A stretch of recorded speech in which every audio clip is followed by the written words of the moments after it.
बाळासाहेब ठाकरे समृद्धी महामार्गावर चॅनल क्रमांक 239 Nagpur corridor Malegaon exit जवळ कारने उभ्या ट्रकला मागून दिलेल्या धडकेने कारमधील तिघे जण ठार झाले। 3 जून रोजी सकाळी हा अपघात झाला। क्रेटा कार MH27 BV 2739 ने उभ्या ट्रक क्रमांक MH15 JC 9695 ला मागून धडक दिली। होंडा ही क्रेटा कार संभाजीनगरवरून अमरावतीकडे जात असताना ट्रक क्रमांक MH15 JC 9695 हा रोडच्या साईडला उभा असताना होंडाई कार स्पीडने येऊन ट्रकला मागून धडकली।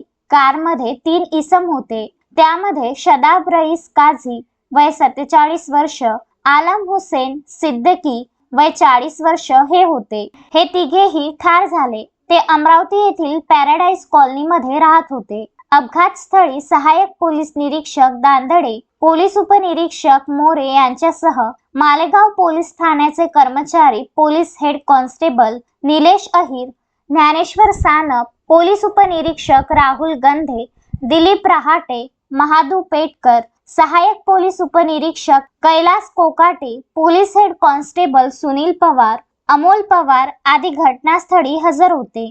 Vidarbha news bureau, Amravati.